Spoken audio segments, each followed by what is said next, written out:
Kailangan pa daw merong mamatay para maging member kayo ng senior. Totoo ba yan? Yes. Oo. So, kahit ho tayo naghihirap, kahit walang pondo, alam nyo naman yan, di ba?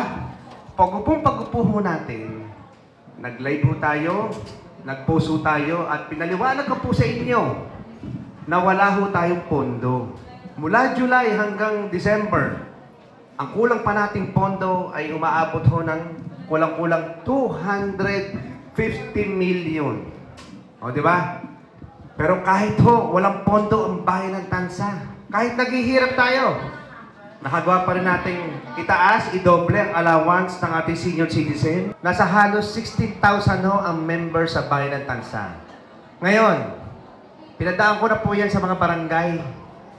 Sabi ko po, kasi minsan daw, ay sinasabi ng federasyon, ewan ko kung totoo yun, kailangan pa daw merong mamatay para maging member kayo ng senior. Totoo ba yan?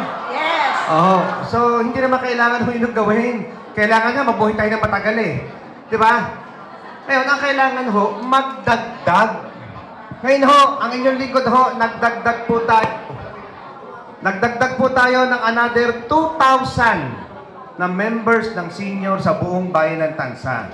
Yun po kasi yung kaya ng budget. Kaya kung madadagdagan pa at makakasigil pa na marami si Tres, madadagdagan another 2,000. Kaya ho, magiging members ng senior natin, sa susunod na quarter, ito na po yun, January, ay aabuti na ho ng halos 18,000. 18,000 na po yan, ha?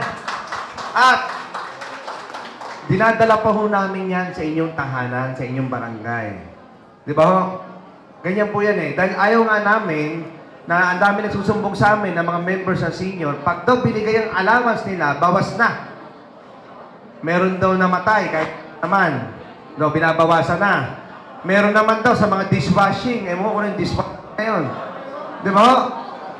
Kayo din nakakaranas din, binawasan sa dishwashing. Ano ba yung dinidishwash nyo? Tapos, meron daw yung sa mga member-member pa na juice. Sabi ko, ibigay natin ito rekta sa lahat ng ating mga minamahal na lolo't lola. Sila na magdesisyon kung gusto nilang tumulong. Di ba ho?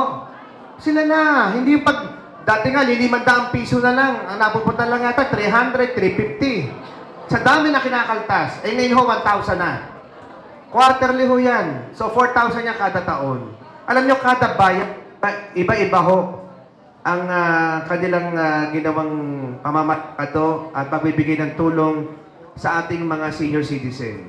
Pero sa bayan ng Tansa, ito po yung ginawa po natin.